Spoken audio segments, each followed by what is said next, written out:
So I actually want to start off talking to you about something that a gentleman called me yesterday and was talking about quantum computing Okay. and this whole idea of quantum computing in America.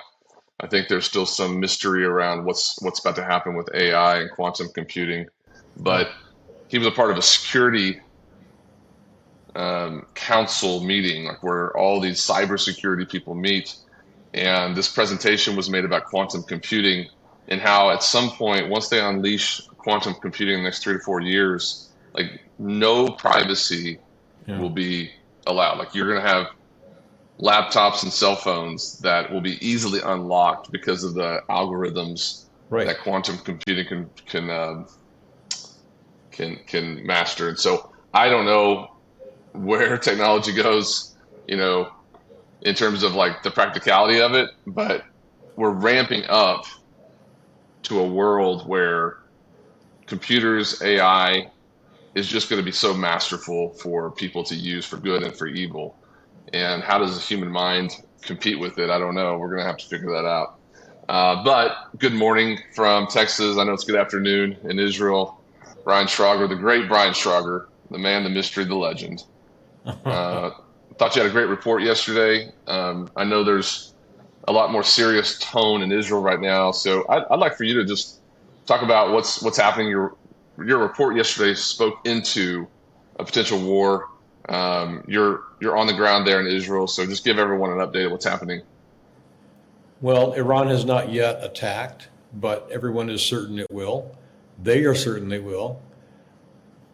I was just looking a few minutes ago at a number of Iranian media outlets, and they are all proclaiming their intent to bring serious harm to Israel in response to the assassination of Ismail Haniyeh, the chairman of the political whatever echelon or political arm of Hamas, who was also, by the way, interestingly enough, Haniyeh was being groomed to be the prime minister of the Palestinian Authority.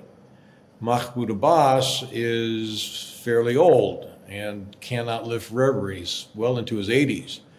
He's Wow. also he's not very popular among the Palestinians, but because he has global presence and he's acknowledged globally as the leader of the Palestinians, they keep him, but he's not going to stay, and so Russia, China, and Iran were all grooming him to be the new leader of the Palestinian Authority, with Hamas moving into the Judea and Samaria, where the Palestinian Authority has has territories. It's important to note, by the way, that Gaza is not is they're Palestinians there, but it's different. They've been completely separated. Israel pulled out of Gaza back in 2005 or something like that, and it's they haven't been in there for a long time. So it's a very different situation. They're not blended yet, Hmm. but there is a lot of respect for Hamas in the Palestinian territories, especially among the majority of Palestinians who are Muslims. Islam, Palestinian Christians are always just, well, you get a mixed reaction. You get some that are out there who are very anti-Israel. The Christ at the checkpoint people who are ostensibly or supposedly they're evangelicals, but they're not. They're really classic Protestant liberals. On the other hand, the Christians here and most Christians here are Catholic or Greek Orthodox, and most of them just want to get on. They make money, they make a living because they do business with Israel one way or another, and many of them would like nothing more than just have normalization with Israel and be able to get on with life. But because they're such a minority, they have to be very, very, very, very careful about what they say. Hmm. Their businesses can be destroyed. For example, after Haniyeh was assassinated, the next day, I drove up to the gym where I go to, and I noticed all the shops were closed. It's in a Palestinian area, Palestinian Christian area, and I thought, oh, and sure enough, they had called a strike on that day, protesting the assassination of Haniyeh. And Christians did it too. I have seen, however, that Christian shops that are not solidly in what's called Area A, which is completely under the civil control of the Palestinian Authority, Christian shops that are still under what's called Area B or C, they stayed open. So that's one way to say, hey, we're not behind this. Is it hostile towards them? I mean, whenever I just can't imagine the tension between Greek Orthodox, the Jewish Orthodox, and the radical Muslim groups. Well, you don't have it. I mean, because the Palestinian territories are largely cut off to Jews, you don't have any interaction anymore between many Palestinians, at least living in Palestinian territories, and Jews. There are a lot of Arabs that have interaction that are Israeli. About 2 million Israelis are Arab, and they are fully integrated into the culture. They don't, they have their own political views. They vary depending on who they are and where they live and what they do. But a Supreme Court justice of Israel was an Arab. Arabs have served in the highest levels of government and in the IDF. So one thing that I come across fairly often is the idea that all Arabs somehow are bad, and that's simply not true. Right, This is not an ethnic problem. It's an ideological one. And the ideology is one of, let's call it radical Islam. And this ideology has infected not just Arabs, it's infected Persians in Iran, Turks in Turkey, Egyptians who are not Arabs in Egypt. Indonesia is full of Muslims. Western China, they have put a lot of their Muslims in prison camps, kind of, and Russia has a big Muslim population. So it's not an ethnic issue; it's an ideological one. And where do they side? So there's tension there. I just noticed that Israel told some European countries, if Iran attacks us, we are going straight for their nuclear sites. And the rhetoric there, meaning that if we're going to be attacked, we're going to strike back, and we're just going to go ahead and finish this thing off. But does that bring unification together? I mean, does that like bolster the Israeli community? Does that sort of begin to create with even the Muslim groups that may not be necessarily a part of the radical Islam? Is there some sort of time where now there's a side that really wants to protect Israel and another side that really wants to see Israel destroyed? Does that start to begin to unify people who would typically not be connected? Does that add to that, or does that take away from it? I'm kind of curious, just the mindset over there in the Middle East. Are people on Israel's side when it comes to a potential war with Iran, or are they on Iran's side? Christian Palestinians and that I've run into, that I talk to, and I have a fair amount of interaction with a few, have sometimes expressed to me the opinion that this is not our war.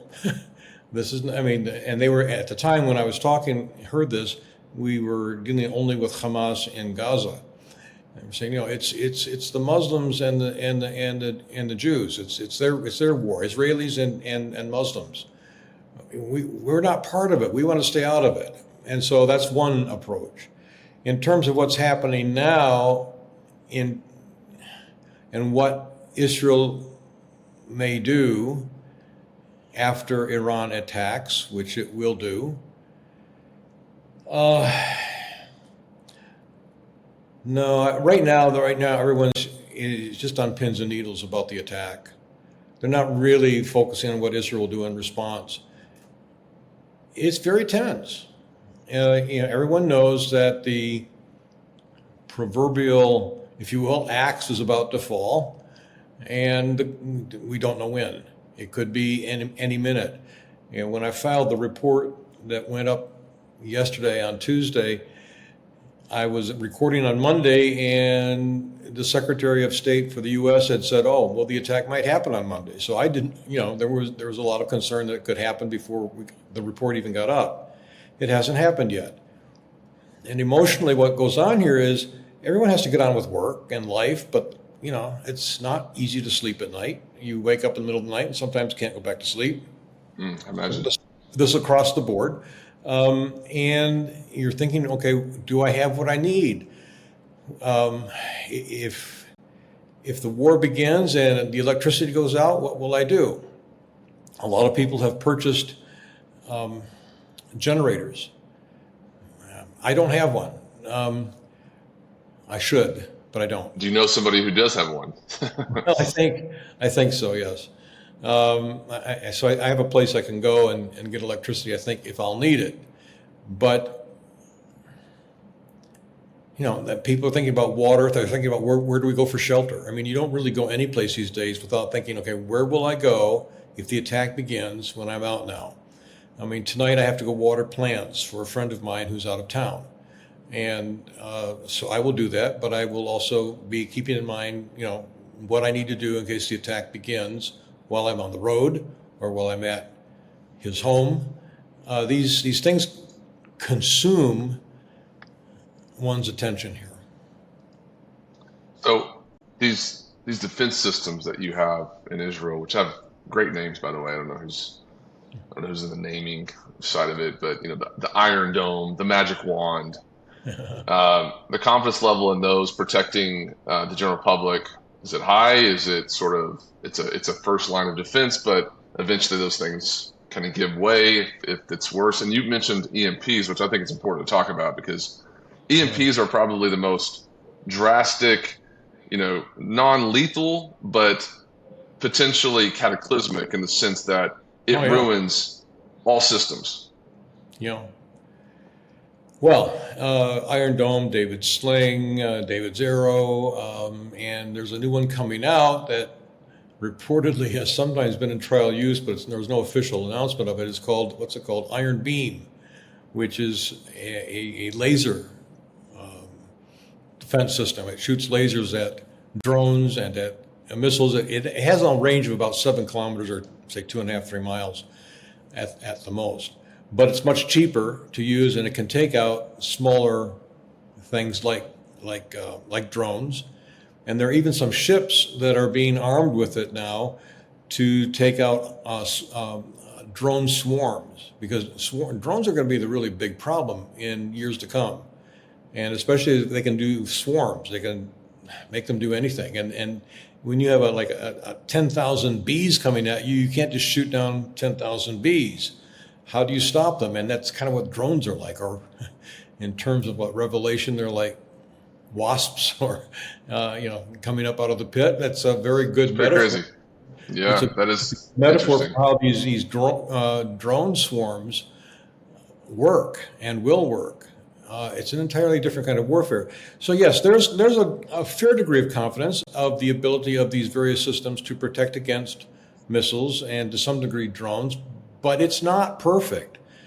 On the one hand, everyone knows, studies have been published here, that if, for example, Hezbollah unleashes its arsenal of 150,000 to maybe several 100,000 more missiles against Israel, firing, say, 4,000 or 5,000 missiles a day or more, at least 10% will get through. Well, 10% of 5,000 is 500, right? Yeah. And that's a lot of missiles hitting targets in Israel. And the Hezbollah arsenal can hit anywhere in Israel, from the north to the south.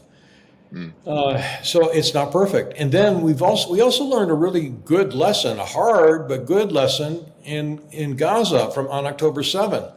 Israel was very, very proud and dependent on the wall and the electronic systems and all the high tech that they put around Gaza to protect against an incursion. And, they were too confident. And what we learned was, Hamas figured out ways to get around it. And even low tech things like they would use drones and then they would drop them on top of radio towers and take out the radio towers, and that took out communications. Yep. They dropped them on top of tanks that had protection on all sides around, but not on top, and killed people. They came in on gliders, and they used motorcycles once they got in. And so their high tech does not protect against all low tech assaults. So right now Hezbollah has been firing over the last 8, 9 months, 10 months now. They've been firing anti-tank missiles from Lebanon into northern Israel. Well, anti-tank missiles cannot be detected or intercepted, and they're very deadly.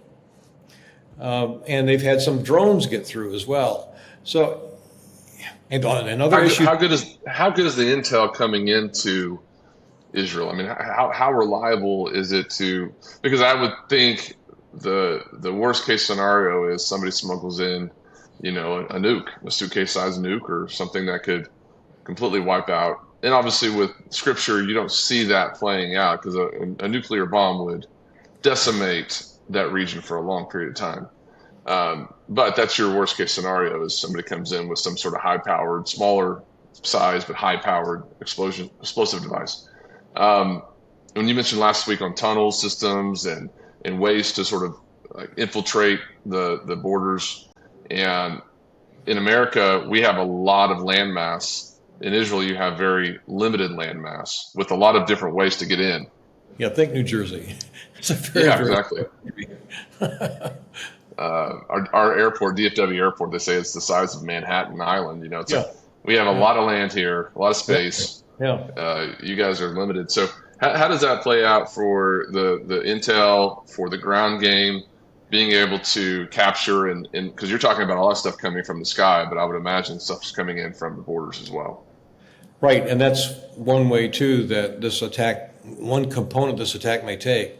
There may be a ground incursion from Hezbollah. Hezbollah has a special forces unit that they have been developing for years, and they actually put up videos showing what they intend to do. I think I featured one of their videos once in one of my reports. They have well-laid plans. In fact, everything that Hamas did on October 7, they stole from Hezbollah. Hezbollah had the identical same game plan, and it was publicized. Everyone knew it, which is why here, people, especially in the north, fully expected that at the same time things erupted in Gaza, they were going to happen from Lebanon. And there was a lot of fear up north. It didn't, but as we now know, Hezbollah has come in and been firing thousands of missiles into northern Israel, rockets, and has effectively taken away Israel's sovereignty over much of the far north. Yeah, it's one of those times where you're just wondering what's next. It's got to be in the minds and hearts of everyone. One thing I would say though is, just globally speaking, there seems to be this sense of urgency for end of the world. Even I saw Costco the other day. There was some sort of post about how survival gear at Costco, survival supplies, was a big part of sales nowadays. Is just people are you're worried. They're worried about what's going to come next. How can we survive if the worst case scenario happens? I would just be curious to know, what is it in Israel in terms of a religious mindset towards the play out of this. What does this mean? What are they expecting? Because we obviously expect the return of Christ, and I know there's a Messiah in their narrative as well, but our Messiah is different in terms of who that is and what that looks like. How is that even talked about there in terms of an end times, end of the world scenario? I don't hear it very much among what we call modern Orthodox, which are Orthodox Jews, but they're not dressed in black. They dressed in Western clothing. The men will wear kippahs, and but they will look like Westerners. There is, however, among Orthodox or the ultra-Orthodox, those who are Haredim, in various sects, we're hearing a lot of talk about these are the days of Messiah. Messiah is going to come anytime. And so that narrative is very much out there right now. It's not, I don't know that it's all together throughout the Israeli culture, but the narrative is very, very definitely there that among really religious observant Jews, Messiah is coming. These are the days of Messiah. He's going to appear anytime. That narrative is there. And do you feel like with that kind of part in their mind that it's immediate or still distant? No, the feeling is it's very imminent. And how do you personally feel that's all going to play out? I don't know. I'm waiting, Brian. Tell me when all this is going to come to an end, because I don't know. it's time to wrap it up. I think my perspective is that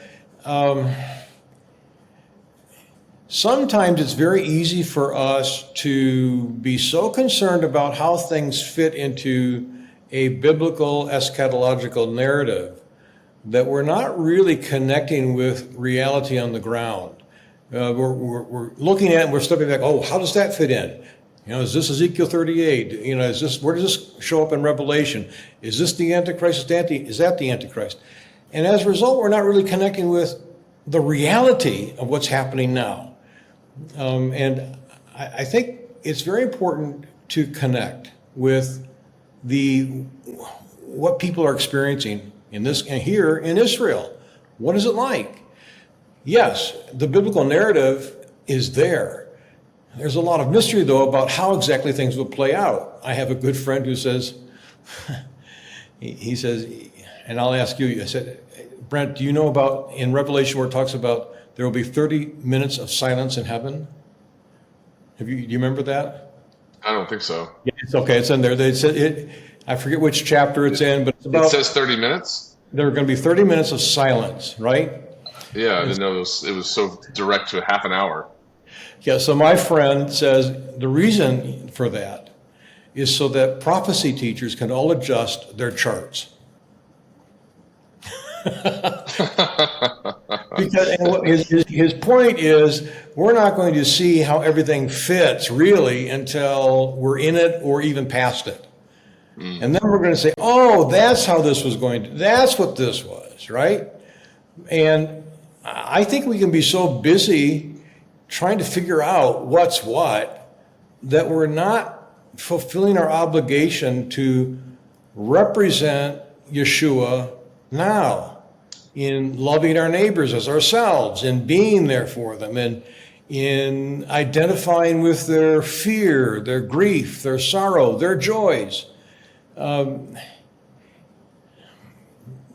I would suggest that's a far, far more important thing for us to do than to try to figure out how every little thing that we're going through, oh, how does this fit? Where does that go?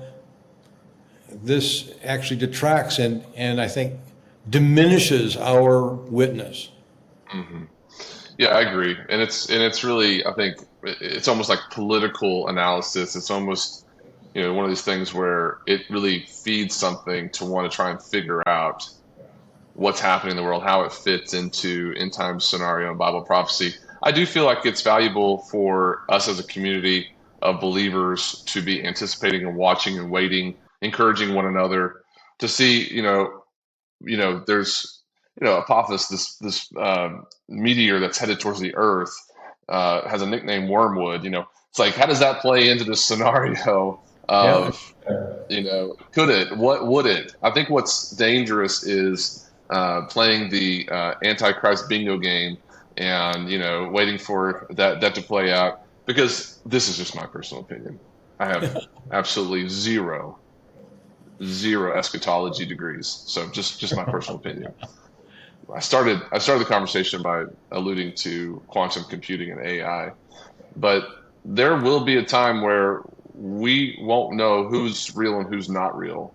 Yeah. And there could be a perfect human created by some sort of, AI system that solves all the problems. And you can't buy or sell without the mark of the beast, because it's so good at understanding that privacy thing we talked about in the beginning of the show being gone with quantum computing. It would solve it by giving you some sort of identification that only it could resolve. And we're not that far from those kinds of scenarios where people Right. actually, I think, would like to look at, especially younger people. We're in a different generation where, I don't want a fake silhouette or an emoji that I'm, that's representing me. But the younger generation definitely has avatars and online VR, AR worlds that they're interacting with. So having some supreme leader of a global universe that was sort of dictating the terms, as long as they're getting their DoorDash order delivered and they're, enjoying their internet speeds, there's a lot of people in their gaming environments. There's a lot of people that will give up moral ground, to Right. keep their lifestyles and keep their heads, because I think the heads come off at some point too. So it's an interesting game we're playing with, trying to figure out the scenario. But I don't want to diminish the fact that, because I think sometimes you get into this world where you're talking about abstract things, and then in Israel you're worried about real things, which is the Yeah. bombs or the potential attacks like October 7th last year. So it's very much a reality there right now today. So out there, so tell people out there what they can do to help kind of support you and the people there in this time. The number one thing, of course, is to pray for us, to pray for the peace of Jerusalem. That is not just a cliche, that's very much needed, which means we need to pray for God's perfect shalom to be a force field, if you will, that surrounds us, that saturates us on the inside and surrounds us without. I often pray this when I drive. I will pray, Abba, please, and saturate me with your shalom. Protect me on the inside with it. And then make it a force field that is around me as I drive. Driving is the most dangerous thing to do here in Israel. It's far more dangerous than any terrorist. More people die from car accidents, from crazy drivers here than ever do from terrorists. So the big number, it's a big risk. And driving in Jerusalem is a nightmare. So I literally pray this. Please, Abba, surround me with your shalom and let it extend to all the drivers around me. Maybe may they be struck with it in such a way they don't know why suddenly they feel so calm. And I think that's a valid prayer.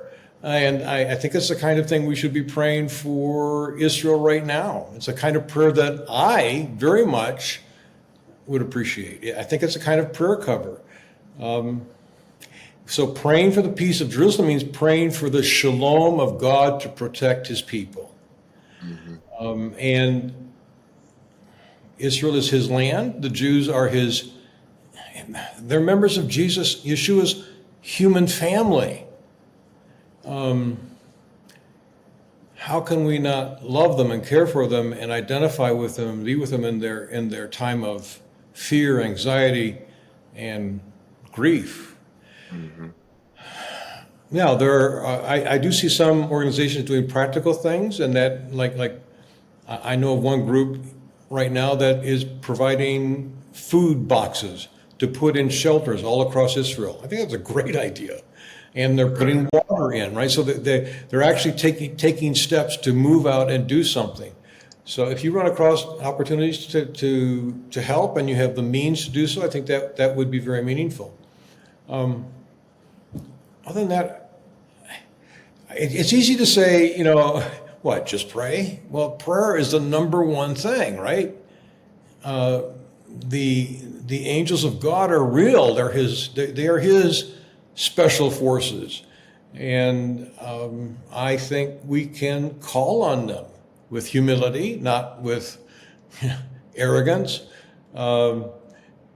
Inasmuch for angels of the Most High God, inasmuch as Abba authorizes you to do so, and in the name of Yeshua HaMashiach Adonai, I call on you to stand guard around my family, around my home, around my community, around my church, around Israel. Mm. You know, I think that's valid. Again, we're told we're going to have the authority. We have some authority. I don't think we wield. I think sometimes when I hear people wielding that authority, it sounds very arrogant and very inappropriate. Well, I mean, if you read scripture, yeah, one of my favorite scriptures is just talks about what Jesus did on the cross. He disarmed all the principalities and powers by his work on the cross. Right. By suffering and dying.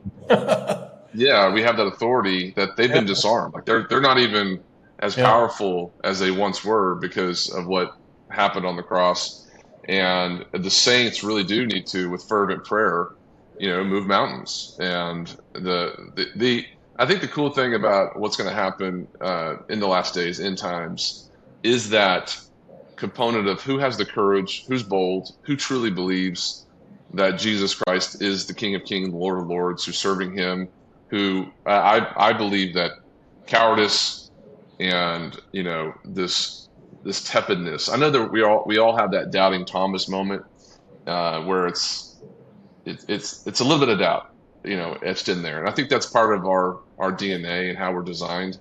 But I think I think whenever push comes to shove, and you have these moments where you stand for what you believe in, or you cave, I think if for those saints that are bold and courageous and pray those fervent prayers, I think some of the coolest things that we've ever seen as believers is going to happen in the last days with a massive amount of people coming to know Jesus, miracles happening. Miracles are happening. I hear this all the time around the world. In Iran, I've heard that there's a huge, conversion of Yeah, Christians exactly. from That's Muslims, very, very well known and people phenomenon. are seeing Jesus like in visions, and he's healing Yeah, people, and the dead are being raised, and they're confirmed reports. It's not just random theories. You just hear of things happening in Africa, in the Middle East, in Europe, in places that were very dark, and now the light is being spread. And it's very encouraging to know that worldwide the saints, because in the Bible Belt and in the states, sometimes you can have vertigo, Christian vertigo, in right. what's actually the right movement of God right now. But I think we're being unified as believers to just get rid of some of the denominational bear traps and start just to love God like you love yourself and love your neighbor. I mean, love God first, and love your neighbor as you love yourself. Those are the principles we need to all be living by first and foremost. Yeah, relationship is the top priority, I think, very clearly in God's word. Yeah. Um, I have heard it said, and I believe that the Ten Commandments, for example, are boundaries, necessary boundaries for us to have a healthy relationship with God and with each other. That's why they're there. So all of the commandments of God, all of the Word of God is intended to facilitate relationship, healthy relationships. The first and foremost thing, we're to love the Lord our God with all our heart, soul, strength, and mind, and love our neighbors ourselves. The first and second greatest commandments, according to Yeshua, which are found in Torah. So there is an awful lot of theological, political infighting right now, where we're fighting over all kinds of secondary, unimportant. Well, I don't know if I want to have that on record, where we're fighting over a lot of doctrines that are not primary doctrines, and it's okay to have different views on things. I think we need to allow that, and not allow that, and not let the fact that someone has a different political view or even a different theological view to keep us from being in a relationship. In as much as, what is it Paul says? In as much as it depends on you, Yes. be at peace with all men. Now, there are a lot of things that we don't control, and there are people that are not going to want to be at peace with us, and that's fine. I mean, we can't control that. And there are some times, too, where we need to have healthy boundaries and we back away. But we are pursuing relationships. And I think this is very, very clear in Scripture, and I also think it's something that our Christianity has wandered away from. Well, first of all, it's great catching up with you today, but please keep us updated, typical community updated on everything that's happening there. Obviously, I'm praying that there's not a war that breaks out, but knowing the tension there and knowing the significance of the upcoming sort of Jewish holidays that have spoken into some of these things happening, almost set your clock to it. I know that there'll be a lot of people praying for you, hoping that everything goes good, hoping that the drives that you have today and for the rest of the week are very safe. There's a lot of alert drivers around you. Always pray for safety when driving here. Yeah, if you're going to pray for me about one thing, pray for me that I have safety when I'm on the road. I mean, it's crazy here. The United States, when I drive in the United States now, I'm not there very often, but when I'm there, it's like I'm sitting in my living room. It just seems so peaceful. Yeah. We have massive highways, big roads. Yes. It's like, wow. And people are not honking every second at you.